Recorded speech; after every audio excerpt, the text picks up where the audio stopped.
If you could sit with any other young actor who is like gonna take on such like a heavy role similar to that, what's one thing you should sort of like, or one thing you would sort of warn them about or want to advise them about in order to perform that role to their best of their ability? Man, I don't know. I don't really, I don't know, man, if I would tell him anything, I mean, I probably wouldn't tell a young actor too much because I don't know, bro. That's a very good question. I'm not sure what I would tell them on a difficult role.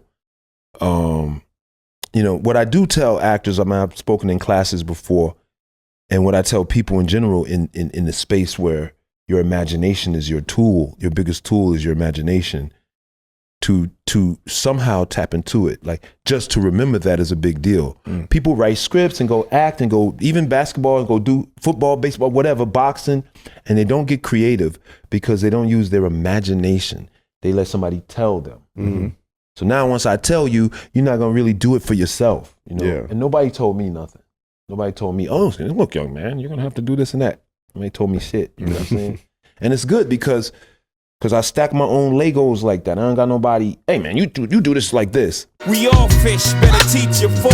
Give him money to eat, the next week he's broke. Message. Peace, back with Another one. of my installments. It's a process. In that clip you just heard, the great Wood Harris, aka Avon Barksdale, aka Ace from Paid in Full, dropping some vital information in regard to giving advice to up-and-coming actors playing big roles. This advice doesn't just go with acting. And also, in the 41st law of the 48 laws of power, avoid stepping into a great man's shoes, or person's shoes, might I say. And if I got that wrong, I'm paraphrasing. And then also the 48th law, I believe, adapt formlessness.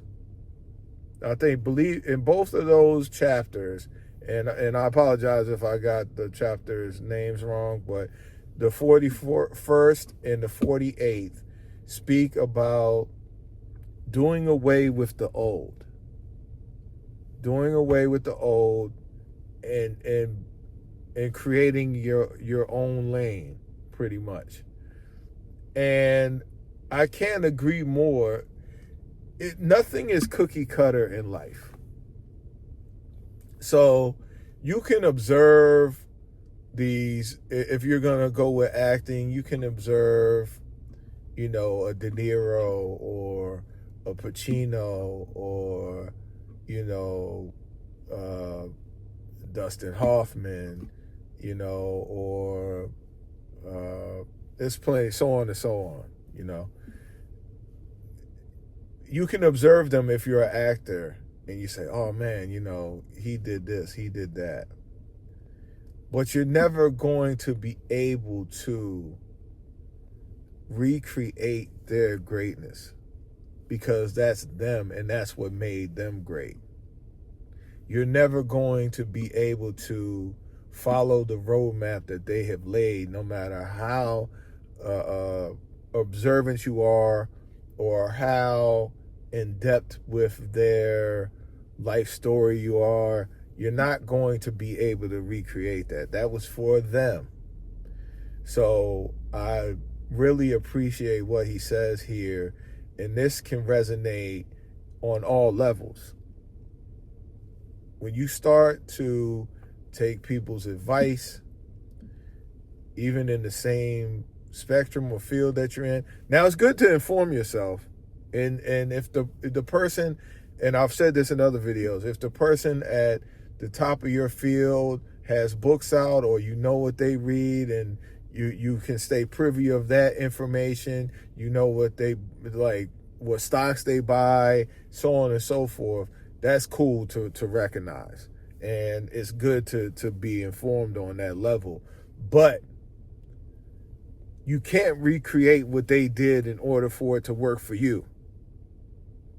That's why the $500,000 question, which I've done already, the $500,000 question or dinner with Jay-Z. Why would you pass up the $500,000? Even Jay said take the $500,000 and listen to his records because he says everything in the records. Right? So this is just my 2 cents added on. Left some jewels in his skull that he could sell if he chose. Look, this is just free advice from me to you. You take it or you throw it away. It don't matter. Like, comment, and subscribe. And as always, purr.